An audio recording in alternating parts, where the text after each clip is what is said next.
ದೀರಾ ದೇವರ ಬಳಗ ಹಾಗೂ ಹಳೆಪೈಕ ದೇವರ ಸಂಸ್ಕೃತಿ ಬಳಗದಿಂದ ಡಿಸೆಂಬರ್ 21ರಂದು ಶಿವಮೊಗ್ಗದ ಐಡಿಗರ ಭವನದಲ್ಲಿ ದೇವರ ಸಾಂಸ್ಕೃತಿಕ ವೈಭವ 2025 ಎಂದು ದೇವರ ಉತ್ಸವ ಕಾರ್ಯಕ್ರಮವನ್ನು ಹಮ್ಮಿಕೊಳ್ಳಲಾಗಿದೆ ಎಂದು ದೀರಾ ದೇವರ ಬಳಗದ ಸಂಚಾಲಕರಾದ ಉದ್ಯಮಿ ಸುರೇಶ್ ಕೆ ಬಾಳೆಗುಂಡಿ ತಿಳಿಸಿದರು. ಇನ್ನು ಸುದ್ದಿಗೋಷ್ಠಿಯಲ್ಲಿ ಮಾತನಾಡಿದ ಅವರು ಮಲೆನಾಡಿನಾದ್ಯಂತ ವಾಸಿಸುವ ನಮ್ಮ ಜಿಲ್ಲೆಯ ಶಿವಮೊಗ್ಗ ಜಿಲ್ಲೆಯ ಬಹುಸಂಖ್ಯಾತ ದೇವರು ಸಮುದಾಯ ನೀರು, ಭೂಮಿ ಮತ್ತು ಪರಿಸರ ಕೇಂದ್ರಿತ ಆರಾಧನೆಗಳನ್ನು ಮಾಡಿಕೊಂಡು ಬಂದಿರುವ ಒಂದು ಜನಾಂಗ ಆಗಿದೆ.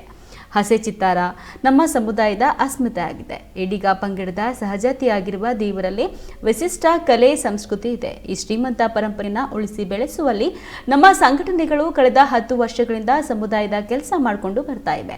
ಹಸೆ ಚಿತ್ತಾರ, ಭೂಮಣ್ಣಿ ಬುಟ್ಟಿ ಮತ್ತು ಚಿತ್ತಾರ ಸ್ಪರ್ಧೆ ಹಾಗೂ ಸಮಾಜದಲ್ಲಿ ವಿವಿಧ ಕ್ಷೇತ್ರದ ಸಾಧಕರಿಗೆ ಧೀರದೇವರು ಪ್ರಶಸ್ತಿಯನ್ನ ನೀಡಲಾಗುತ್ತದೆ. ಇನ್ನು ಸಮುದಾಯದ ಎಲ್ಲರೂ ಕೂಡಿ ಸಂಭ್ರಮಿಸುವ ಈ ಸಂಭ್ರಮ ಭಾನುವಾರ ಇಡೀ ದಿನ ನಡೆಯಲಿದೆ. ಸಮಾಜದ ಬಾಂಧವರು ಹೆಚ್ಚಿನ ಸಂಖ್ಯೆಯಲ್ಲಿ ಆಗಮಿಸಬೇಕು ಎಂದು ಮನವಿ ಮಾಡಿಕೊಂಡರು.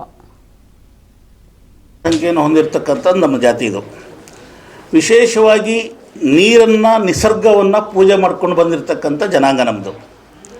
ಸೊ ಈ ರೀತಿ ನಾವು ವಿಶೇಷವಾದ ಒಂದು ಜನಾಂಗವಾಗಿದ್ದು ಕಲೆ, ಸಂಸ್ಕೃತಿ, ಆಚರಣೆಯನ್ನು ಮುಂದುವರಿಸ್ಕೊಂಡು ಹೋಗಬೇಕು. ಮುಂದಿನ ಪೀಳಿಗೆ ಕೂಡ ಇದನ್ನು ಮುಂದುವರಿಸಬೇಕು. ಇದನ್ನು ಮುಂದುವರಿಸ್ಕೊಂಡು ಅವರು ಕೂಡ ಆಚರಣೆಯಲ್ಲಿ ಭಾಗಿಯಾಗಬೇಕು ಅನ್ನೋ ದೃಷ್ಟಿನಲ್ಲಿ ಕಳೆದ 10 ವರ್ಷದಿಂದ ಒಂದಿಷ್ಟು ಸಮಾನ ಮನಸ್ಕರು, ನಾನು ಸುರೇಶ್ ಬಾಳೆಗುಂಡಿ ಸೇರಿದ ಹಾಗೆ ನಾಗರಾಜ್ ನೇರಿಗೆ ಅವರು ಮತ್ತು ಒಬ್ಬ ಹಿರಿಯ KS ಅಧಿಕಾರಿ KH ಶ್ರೀನಿವಾಸ್ ಅವರು ಮತ್ತು ಉಪನ್ಯಾಸಕರಾದ ಚಂದ್ರಗುತ್ತಿ ಮೋಹನ್ ಅವರು, ನಾವೆಲ್ಲ ಸೇರಿಕೊಂಡು ಧೀರ ದೇವರ ಬಳಗ ಅಂತ ಆರಂಭ ಮಾಡ್ತೀವಿ.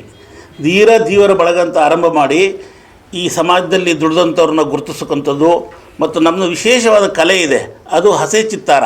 ಈ ಹಸೆ ಚಿತ್ತಾರ ಅಂತಕ್ಕಂಥದ್ದು ನಾವು ಯಾವುದಕ್ಕೆ ಹೋಲಿಕೆ ಮಾಡುವುದಪ್ಪ ಅಂದರೆ, ಮುಂಬೈಯಲ್ಲಿ ಏನು ಟ್ರೈಬಲ್ಸ್ ಮಾಡ್ತಕ್ಕಂಥ ವರ್ಲಿ ಕಲೆ ಇದೆಯಲ್ಲ, ಅದಕ್ಕೆ ಸಮಾನಾಂತರವಾದ ಕಲೆ ನಮ್ಮದು ಹಸೆ ಚಿತ್ತಾರ. ಅದರ ಪ್ರದರ್ಶನ ನಾವು ಇಡ್ತೇವೆ. ಸೊ ಅದ್ರ ಜೊತೆಗೆ ನಾವು ಏನು ನಿಸರ್ಗದ ಜೊತೆಗೆ ಹೊಂದಾಣಿಕೆ ಮಾಡ್ಕೊಂಡು ಏನು ಪೂಜೆ ಮಾಡ್ತೀವಲ್ಲ, ಈ ನಿಸರ್ಗದ ಪೂಜೆ ಅಂದರೆ ನಿಮಗೆ ನಾವು ದೀಪಾವಳಿ ಹಬ್ಬ ಇರ್ಬೋದು, ಭೂಮಿ ಹುಣ್ಣಿಮೆ ಹಬ್ಬ ಇರ್ಬೋದು, ಈ ಏನೇ ಹಬ್ಬ ಮಾಡ್ಬೇಕಾದ್ರೂ ನಮ್ಮಲ್ಲಿ ಒಂದು ಪೂಜೆಗೆ ವಿಶಿಷ್ಟವಾದ ಒಂದು ಬುಟ್ಟಿಯನ್ನು ಮಾಡ್ತೇವೆ. ಅದಕ್ಕೆ ಭೂಮಣ್ಣಿ ಬುಟ್ಟಿ ಅಂತ ಹೇಳ್ತೇವೆ. ಆ ಭೂಮಣ್ಣಿ ಬುಟ್ಟೆ ಕಲೆಯನ್ನು ಕೂಡ ನಶಿಸಿ ಹೋಗಬಾರ್ದು, ಮುಂದಿನ ಜನಾಂಗಕ್ಕೆ ಕೊಂಡೊಯ್ಬೇಕು ಅನ್ನೋ ದೃಷ್ಟಿನಲ್ಲಿ ಅದರದ್ದು ಕೂಡ ಒಂದು ಪ್ರದರ್ಶನವನ್ನು ಏರ್ಪಡಿಸ್ಕೊಳ್ತಾ ಬಂದ್ವಿ.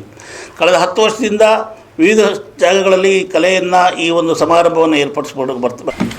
ಎಲ್ಲರಿಗೂ ಸಾನ್ನಿಧ್ಯವನ್ನು ಶ್ರೀ ಯೋಗೇಂದ್ರ ಅವಧೂತರು, ಶ್ರೀ ಕಾರ್ತಿಕೇಯ ಪೀಠ, ಸಾರಗನ ಜಡ್ಡು, ಹೊಸನಗರ ತಾಲೂಕು ಇವರು ವಹಿಸ್ಕೊಳ್ತಾರೆ.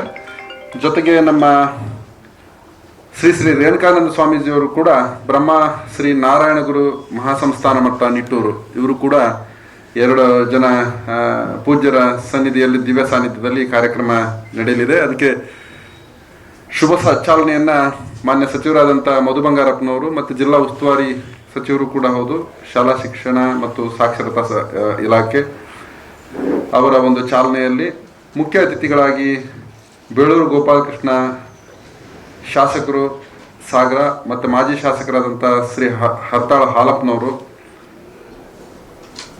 ಮತ್ತೆ ಮುಖ್ಯ ಅತಿಥಿಗಳಾಗಿ ಮತ್ತಿರುವರು ಪ್ರೊಫೆಸರ್ ರಮೇಶ್ HN, ಹಣಕಾಸು ಅಧಿಕಾರಿ, ಕುವೆಂಪು ವಿಶ್ವವಿದ್ಯಾನಿಲಯ ಶಂಕರಘಟ್ಟ, ಮತ್ತು ಶ್ರೀ ಹೊಳೆಯಪ್ಪ, ವಾಣಿಜ್ಯ ತೆರಿಗೆ ಉಪ ಆಯುಕ್ತರು, ಉಡುಪಿ ಜಿಲ್ಲೆ. ಇವರು 4 ಜನ ಮುಖ್ಯ ಅತಿಥಿಗಳಾಗಿ ಭಾಗವಹಿಸಲಿದ್ದಾರೆ. ಮತ್ತು ಘನ ಉಪಸ್ಥಿತಿಯನ್ನು ಶ್ರೀ ನಾಗರಾಜ್ ನೇರಿಗೆ, ಸಂಚಾಲಕರು, ದೇವರ ಸಾಂಸ್ಕೃತಿಕ ವೈಭವ 2025, ಮತ್ತು ಶ್ರೀ DP ಶ್ರೀಧರ್ ಈಡೂರು, ಸಂಚಾಲಕರು, ಹಳೆಪೈಕ ದೇವರ ಸಂಸ್ಕೃತಿ ಸಂವಾದ ಬಳಗ ಶಿವಮೊಗ್ಗ. ಇದೆಲ್ಲ ಕಾರ್ಯಕ್ರಮದ ಅಧ್ಯಕ್ಷತೆಯನ್ನು ಅವತ್ತು ಬೆಳಗ್ಗೆ ಶ್ರೀ ಸುರೇಶ್ ಕೆ ಬಾಳೆಗುಂಡೆ ಅವರು ಇಲ್ಲಿ ನಮ್ಮ ಜೊತೆಗಿದ್ದಾರೆ, ಸಂಚಾಲಕರು, ಧೀರ ದೇವರ ಬಳಗ, ಇವರ ಒಂದು ಅಧ್ಯಕ್ಷತೆಯಲ್ಲಿ ಆ ಕಾರ್ಯಕ್ರಮ ನಡೆಯಲಿದೆ. ತದನಂತರದಲ್ಲಿ ಮಧ್ಯಾಹ್ನ ಭೋಜನದ ವ್ಯವಸ್ಥೆ ಕೂಡ ಇರ್ತದೆ.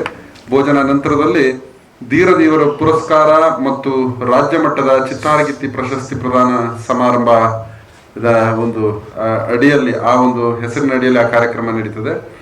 ಮಧ್ಯಾಹ್ನ 2 ಗಂಟೆಯಿಂದ ಈ ಕಾರ್ಯಕ್ರಮ ನಡೆಯಲಿದ್ದು, ಅದಕ್ಕೆ ಸಮಾರೋಪದ ನುಡಿಯನ್ನು ಆಡಲು ಶ್ರೀ BK ಹರಿಪ್ರಸಾದ್, ವಿಧಾನ ಪರಿಷತ್ ಸದಸ್ಯರು, ಕರ್ನಾಟಕ ಸರ್ಕಾರ, ಇವರು ಆಗಮಿಸ್ತಾ ಇದ್ದಾರೆ.